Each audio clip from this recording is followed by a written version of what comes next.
a wolf head Yeah. staring at you. Staring at me, keeping up with me. I'm at about 20 miles an hour. He was running next to me on two legs. On two legs? Yep. But that's like 9 feet up. That's super tall. I pulled my gun out from the side of my seat and shot twice as fast as I can shoot it. Did you hit it? I hit it. It went down immediately. What do you think it was that you shot on this road? A dogman. The Michigan Dogman is real, and we finally have the proof on camera.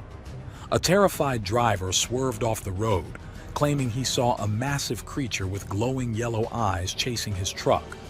Many have dismissed the legend as a campfire tale, but this shocking footage changes everything. Could this be the clearest evidence yet of the beast that has haunted Michigan's forests for decades? Tune in, because once you see what the camera captured, you'll never want to walk through the woods ever in your life. A shadow in the trees that never leaves. Welcome back to the Cryptid Report. In the deep forests of Michigan, strange things happen. Animals go missing. Hunters speak of eerie growls that don't belong to any known predator. And then there are the sightings, fleeting glimpses of something walking on two legs, its shape too large, its movements too unnatural. The legends say it appears once every 10 years, always in years ending in 7. But what if that cycle has changed? What if it never left? Before we dive into this, it's clear that what was caught on camera is far more terrifying than anyone expected, and this won't be the only thing that will leave you speechless. One night in the fall of 2022, a truck driver named Joe Barger found himself in the middle of something he could never have imagined. A seasoned driver, a veteran, not someone prone to wild fantasies. He was hauling a massive load through the dense Manistee National Forest, a place known for its deep shadows and eerie silence. As he drove, a sudden mechanical issue forced him to pull over. He climbed down, tools in hand, and slid beneath his truck to inspect the damage. Then he felt it. That unshakable feeling of being watched. Not just watched, hunted. At first, he dismissed it. Bears roam these forests, and it wouldn't be unusual to see one. But this wasn't a bear. The sounds coming from the trees weren't like anything he had ever heard. It wasn't the chuff of a bear or the yips of coyotes. This was something else entirely. A deep, guttural growl, low and deliberate. Something intelligent. Something waiting.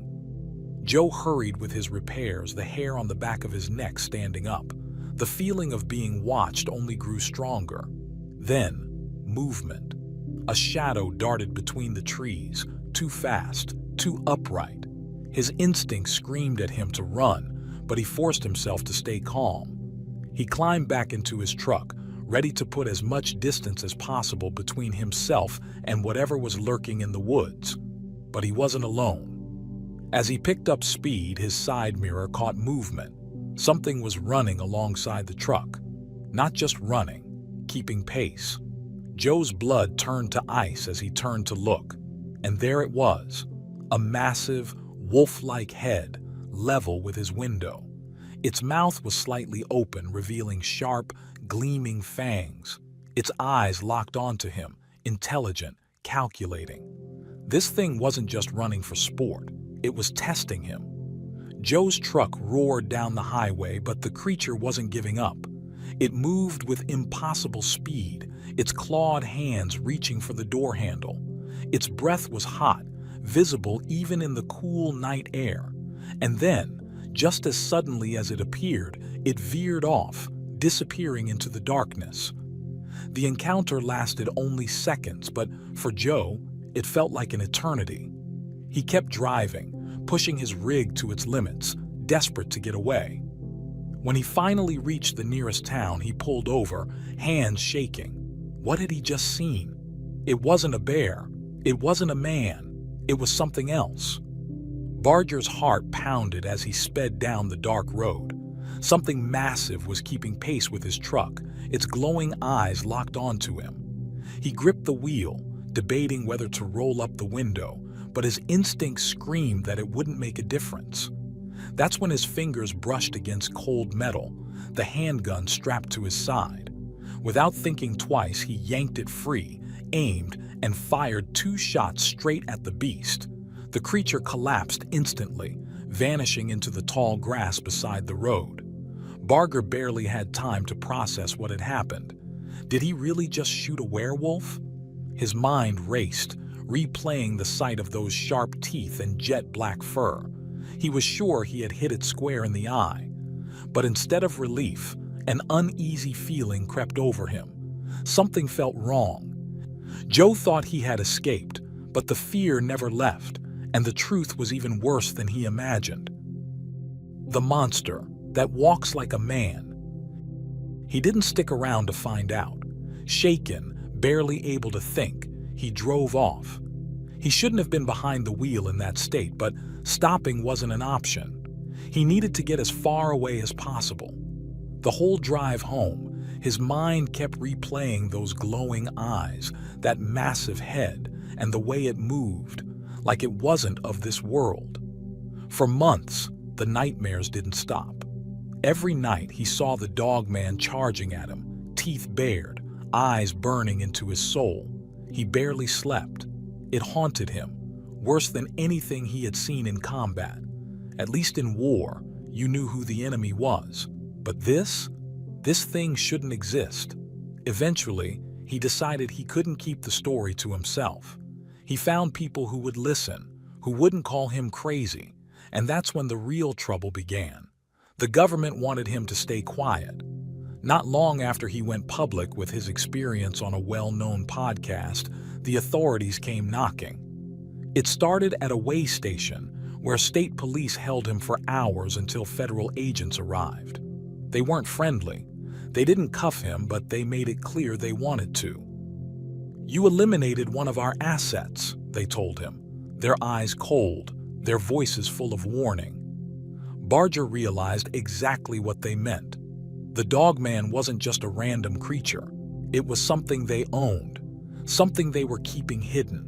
And now, he had destroyed it.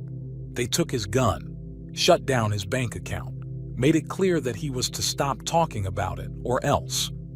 The message was loud and clear. This thing wasn't just a legend. It was part of something much bigger, something the government didn't want the world to know about. But here's the part that makes it even stranger. The Dogman isn't some new discovery. The legend goes back well over 1,000 years. Native American tribes knew about it long before settlers ever arrived.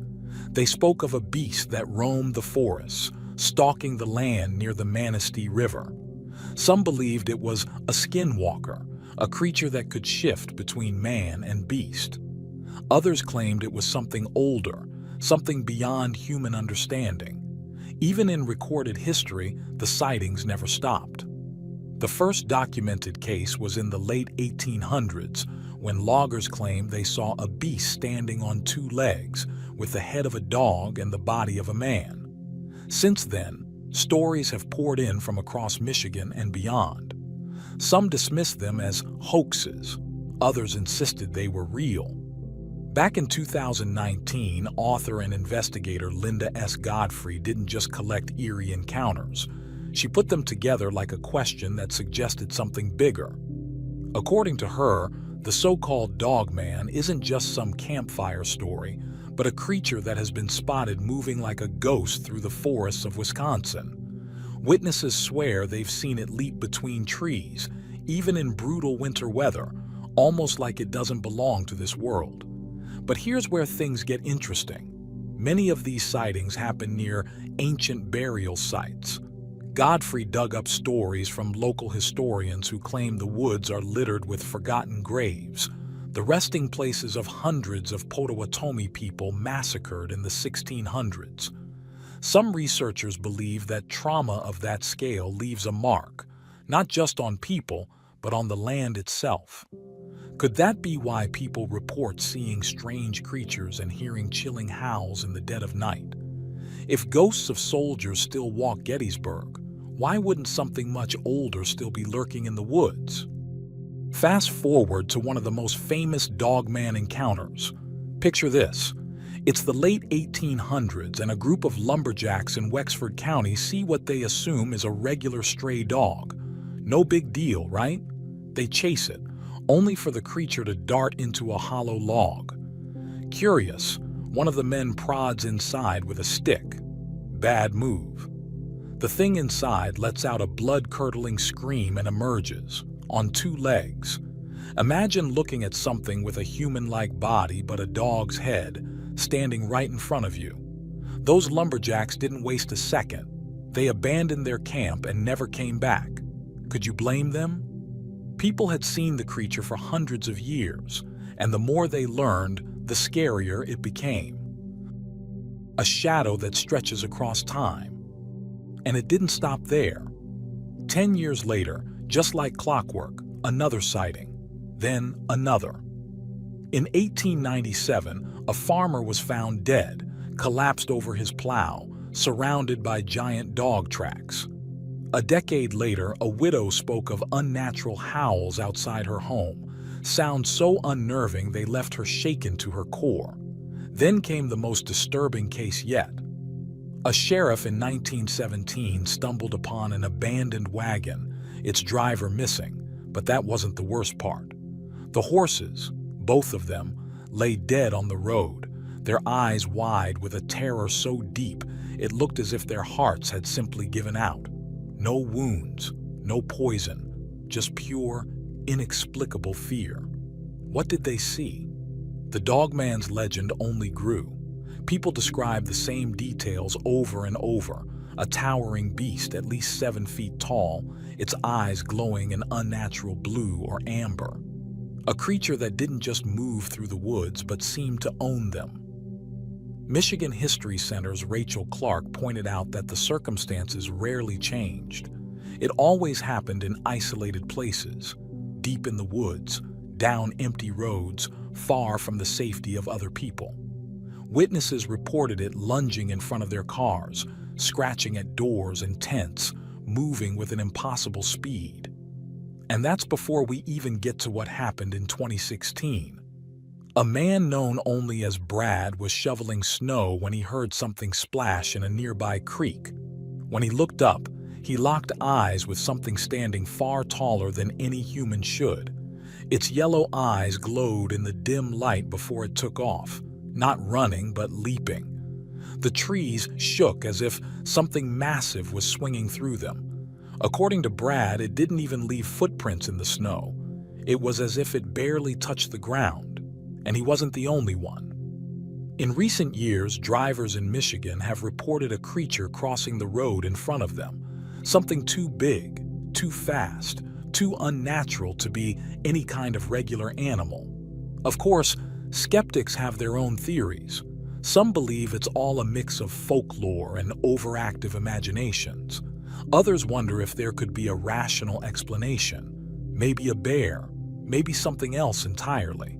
But then there's one strange detail that throws everything into question. In 1987, a radio DJ named Steve Cook wrote a song about the Dogman as an April Fool's joke.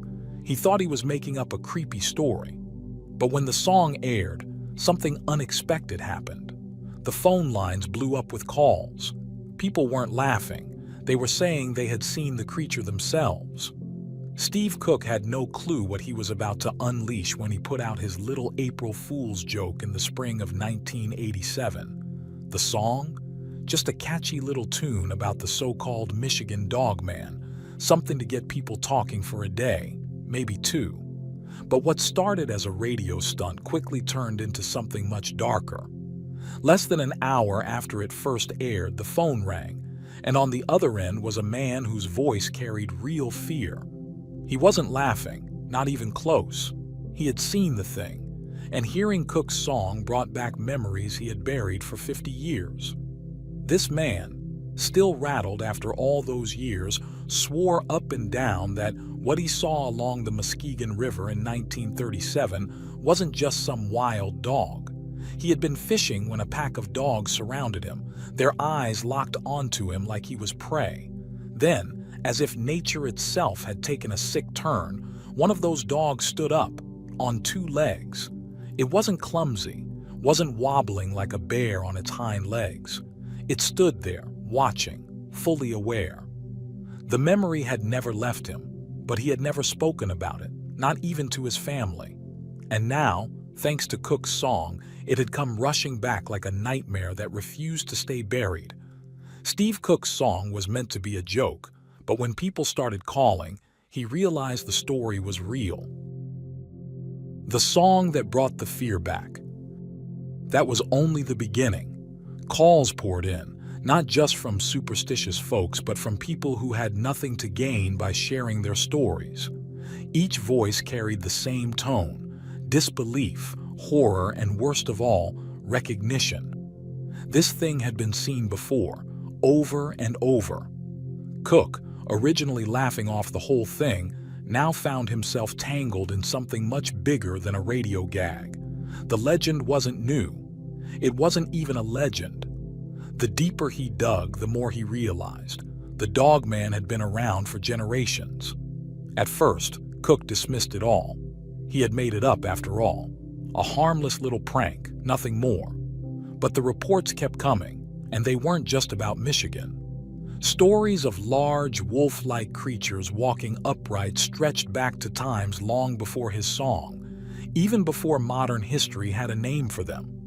One of the earliest written accounts dated back to 1887 in Wexford County, where terrified lumberjacks claimed they had come face to face with something that should not exist. And it wasn't alone. Similar stories of strange canine creatures popped up in places far from Michigan.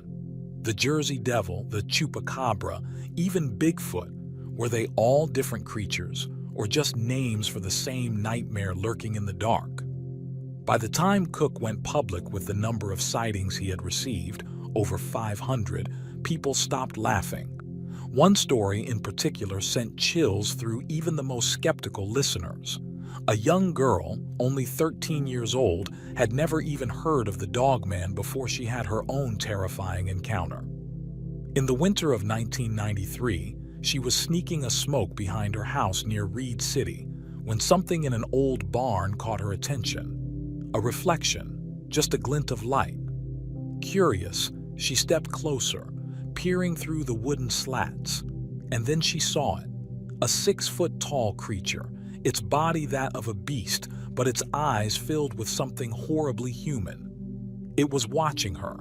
She ran, heart pounding, and later found out her neighbor had seen something similar, a massive, wolf-like figure lurking in the same barn just days before.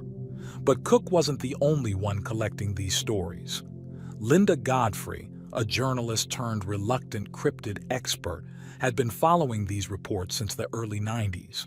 What started as a simple news article about a supposed werewolf in Wisconsin spiraled into something much bigger.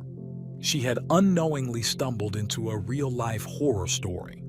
Her research led her to the Beast of Bray Road, a creature that stalked the rural roads of Elkhorn, Wisconsin, and whose description eerily matched what people in Michigan had been reporting for years. A massive, upright canine with piercing eyes and an unsettling intelligence, something that seemed more than just an animal. Unlike the Hollywood version of werewolves, these creatures weren't human. They didn't shift under the full moon or crave silver bullets. They were something else entirely, purely canine, yet impossibly intelligent. Witnesses described them as having sharp fangs, thick fur, and long claws, and many swore they moved unlike anything else in nature. Not like a bear standing on its hind legs, but like something that belonged in a different reality altogether. The way they carried themselves, the way they walked on their toes like a natural predator. It was too real, too smooth to be a person in a costume. And here's the part that makes the skin crawl. Despite the terror they bring, there have been no confirmed attacks, no solid evidence of their aggression. For all the years of stories, for all the late-night encounters, no one has ever been seriously hurt. It's as if these creatures, whatever they are, exist just on the edge of reality, close enough to be seen, but never fully caught.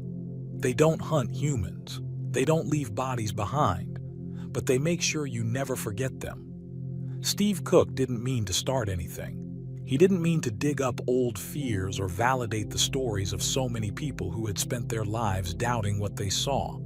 But the moment his song hit the airwaves, something changed. People began talking, sharing what they had kept hidden for years. Maybe they felt less crazy.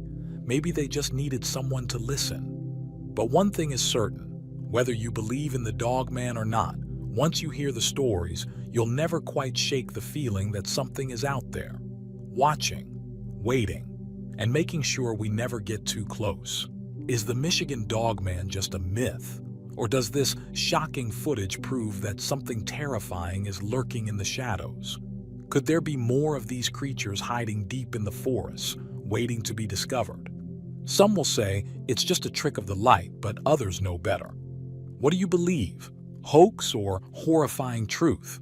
Tell us what you think, and don't forget to like and subscribe for more.